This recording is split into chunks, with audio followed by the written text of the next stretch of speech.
Ok, donc je reprends. Effectivement, on avait pensé une restitution des ateliers parce qu'on devait avoir deux ateliers différents sur des portions différentes. Donc on s'était dit qu'il fallait restituer à tout le monde les ateliers pour que tout le monde entende bien tout ce qui s'était passé. Mais au final, tout le monde a déjà entendu les deux parties. Donc j'ai essayé de ressortir un peu les discussions, les points clés que l'on a entendus et les éléments un peu à retenir, ce qui fera du coup quelque chose d'assez intéressant aussi pour les actes de notre forum au final. Alors moi j'ai aussi essayé je me suis un peu inspiré sur la table ronde du matin forcément vu qu'on était quand même en lien sur l'hépatite C entre la table ronde et l'atelier, donc voilà, il y aura un petit peu tout. Donc effectivement on a des équipes mobiles de services experts qui sont instaurées dans le aller vers les populations vulnérables. Effectivement en tapant du coup ce petit résumé, je me suis dit on n'avait que 4 centres hospitaliers finalement et 4 services experts qui venaient raconter comment ils interagissaient dans la mobilité vers les populations vulnérables. Alors, on n'a pas fait exprès au final quand on a réfléchi de l'atelier, mais au final, on a donné la parole aux centres experts. Donc proposition et organisation des parcours Test and Treat and Cure VHC et a été apporté dans la discussion le and Treat MAF, donc le reste des maladies du foie, une fois qu'on est guéri finalement entre guillemets de l'hépatite C, qu'on a la suppression virologique, parce qu'elle a dit qu'il fallait pas parler forcément de guérison de l'hépatite C, mais peut-être plus de la guérison de la maladie du foie. Donc c'est pour ça que je l'ai mis en point d'interrogation. Donc on a une multiplicité des partenariats avec des structures sur le territoire de compétences, des XAPA, des CARUD, plusieurs structures dans la précarité. C'est la chasse, c'est la guerre au nombre de structures avec lesquelles on va travailler, 56 plus 46, peu importe. Finalement, ce qui est très bien finalement, cette compétition un peu, parce que vu qu'il faut toucher l'ensemble des structures, si c'est une émulation positive que l'on peut avoir, bah, pourquoi pas, on va toucher à la macro-élimination grâce à cette compétition des centres experts entre eux sur leur territoire. Qui en fait le plus? Très bien, et quand on aura fait tout, bah, on aura peut-être éliminé le virus. Donc c'est intéressant, cette idée de compétition bienveillante, bien entendu. Donc difficulté par contre de convaincre encore certaines structures qui doivent dépister et de s'engager dans la démarche. Ça, on a entendu qu'il y avait quand même des freins, que il y a des choses qui tournent depuis plus de 10 ans, mais que quand même, à un moment donné, il y a certains freins, certains XAPA qui veulent pas s'engager, qui ont les oreilles fermées et qui veulent pas voir qu'il y a de l'hépatite C potentiellement chez eux, que tout va bien et que les problèmes sont en dehors du XAPA ou du CARUD. Donc il y a encore du coup du boulot à faire parce que si on n'arrive pas à initier des démarches dans l'hépatite C auprès de certaines structures, on va avoir du mal à rentrer dans l'élimination de l'hépatite C. Donc je pense qu'il faut voir comment on peut accompagner encore et induire une action sur ces XAPA structures, je ne sais pas s'il y a des XAPA récalcitrantes.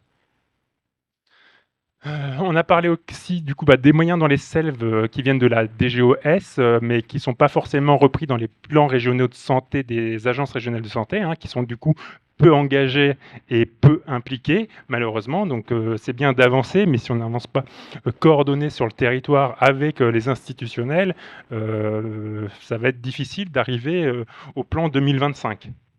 Donc, et peut-être même après. Donc, c'est un gros enjeu de pouvoir travailler avec les acteurs et savoir comment, effectivement, aller voir les institutionnels qui comprennent les choses et qui aillent s'impliquer avec les centres experts potentiellement et les associations également. Donc, on n'est pas que souvent, je dis souvent à l'association, on est le bras armé de l'ARS. Voilà, parce qu'ils nous disent ce qu'il faut faire, comment il faut le faire, et alors qu'en fait, l'expertise est chez nous. Mais c'est eux qui viennent vous dire ce qu'il faut faire sur le territoire. Donc c'est un peu la tête à l'envers. C'est comme disait François tout à l'heure sur l'hépatite B. Effectivement, on est financé que pour dépister, mais pas pour accompagner les gens dans le soin. Donc on s'en fout ce qu'ils font derrière. Tant qu'on peut faire du chiffre, c'est tout ce qui nous intéresse. Donc voilà, donc il y a vraiment quelque chose à faire par rapport à ça si on veut aboutir à une élimination de l'hépatite C. Besoin de nouveaux moyens donc pour financer les équipes mobiles des hépatites. Ça a été demandé par le docteur Fouchard. du temps infirmier, peut-être médical, peut-être j'ai mis AS aussi, travailleurs sociaux, hein, parce que effectivement on est en précarité, population vulnérable, et le social est très important. Si on n'a pas l'accès aux droits, comment avoir l'accès aux soins? C'est bien, on va dépister des gens, mais derrière, effectivement, bah, dans le parcours, s'ils n'ont pas les droits pour se faire traiter, ça risque d'être hacké, encore une fois, par rapport à ça. Donc, il faut bien ne pas oublier que le travailleur social a tout son intérêt dans la démarche et dans les équipes mobiles que l'on a. Bah, on peut travailler avec les travailleurs sociaux des structures, effectivement. Il faut qu'elles soient formées également à tous les dispositifs d'accès aux droits liés aux hépatites virales, sinon on s'en sortira pas. Donc implication aussi, et là on a parlé beaucoup avec SOS Hépatite ici, de l'implication des pairs, des patients experts dans les actions, à réaliser des actions, mais aussi à participer à ces gros dispositifs qu'on nous a présentés autour du dépistage de l'hépatite C. Et donc vient la question à se poser, est-ce qu'il faut un statut salarié? Effectivement, plus du patient expert. Est-ce qu'on doit valoriser ce patient expert à sa juste valeur pour que, bah, effectivement, on ait plus d'acteurs qui partagent leur expérience, parce qu'on le sait, et ça a été dit, qu'en partageant sa vie de patient, on peut convaincre d'autres patients de se faire dépister et d'aller au bout du traitement et de guérir. Et ça, c'est très important, mais il faut se donner les moyens. Donc, il y a peut-être qu'un budget particulier à trouver, à militer pour. Et je sais que l'exemple de France Patient Expert Addiction, parce qu'on a la chance à SOS Hépatite, que notre vice-présidente qui arrivera demain est présidente de France Patient Expert Addiction, ils ont déjà cette réflexion-là dans cette structure associative de militer pour que le patient ressource, le patient expert soit salarié. Et à mon sens, c'est peut-être effectivement une voie à explorer. Est-ce que c'est la seule? Je ne sais pas, mais une voie au moins à explorer. Qu'est-ce qu'on a parlé? Déploiement et reproductivité des programmes et des actions efficientes qui fonctionnent sur le territoire. On a vu que le MH, qui est vraiment le symbole de tout un peuple, on pourrait dire, hein, vraiment, hein, qui a vraiment initié toutes les démarches, peut se reproduire. Nous, les MAF à Strasbourg, il y a le Test and Treat à Angers aussi, le docteur Fouchard en parlait tout à l'heure. Il y a Scanvir qui se reproduit, qui est parti de Limoges, qui se reproduit à Poitiers et à Bordeaux. Et puis il y a le road trip, effectivement, de SOS Hépatite Bourgogne-Franche-Comté, qui est très intéressant dans la démarche, et pourquoi il ne se reproduirait pas ailleurs. Donc c'est bien, on a des belles actions. Comment on travaille à les reproduire? Ça, c'est important. Ensuite, on a quoi? Bah, la formation des professionnels de santé et médico-sociaux, particulièrement des MG aussi, par leurs pairs, hein. Je crois que c'est Maud qui en a parlé ce matin, je crois.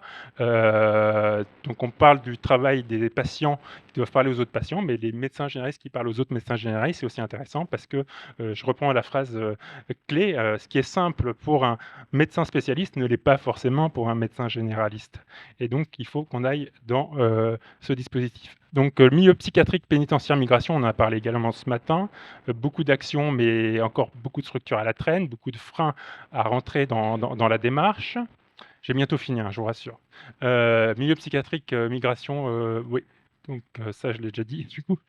Encore des actions d'incitation au dépistage en population générale. Il en existe. Je vous ai présenté vite fait celle de Strasbourg. Il y a Bordeaux sans hépatite virale. Il y a Montpellier sans hépatite également. Paris, Charleville, Rouen également. Donc il y a encore des dispositifs qui existent.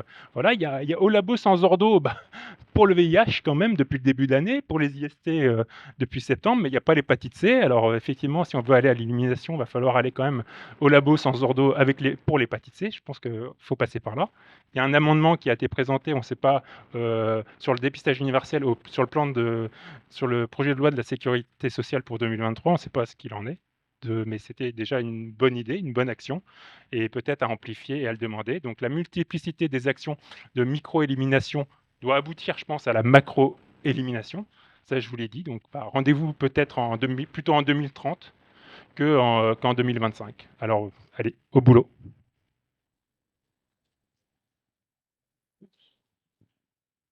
Alors, on a déjà dépassé 2 minutes, mais je vais vous le faire en 1 minute sur le deuxième atelier. Ça va être très fort. J'ai commencé en parlant de mes besoins et de mes envies.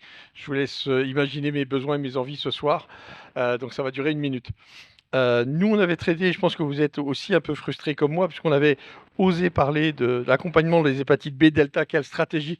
Et moi, j'adore que les gens, ils veuillent pas répondre à la question, parce que ça veut bien dire on refuse d'avoir une stratégie pour l'hépatite B et la delta. Ça peut être que dans une prise en charge globale, et ça rebondit complètement sur ce qu'on défend à SOS Hépatite.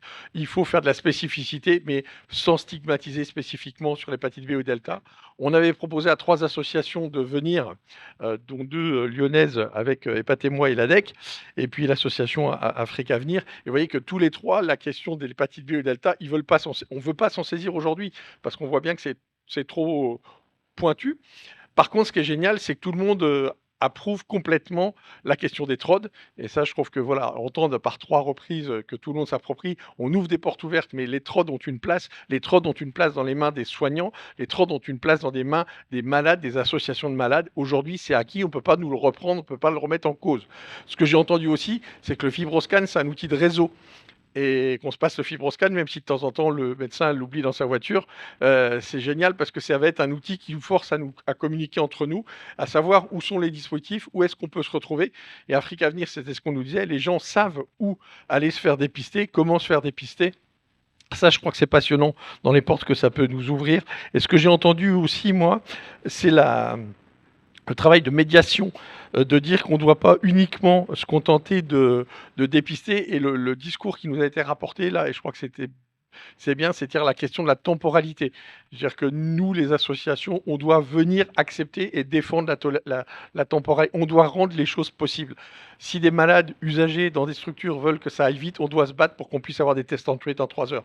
Si des gens nous disent il nous faut 6 mois et qu'il faut pas les perdre de vue, les accompagner, on doit être là aussi pour tenir les patients pendant 6 mois, pour les ramener tout doucement dans l'accès à leurs droits et l'accès aux soins. Donc voilà ce que moi j'ai retenu de ce deuxième atelier que je trouve passionnant et qui pour moi est une validation de ce qu'on défend en interne auprès des SOS Hépatite.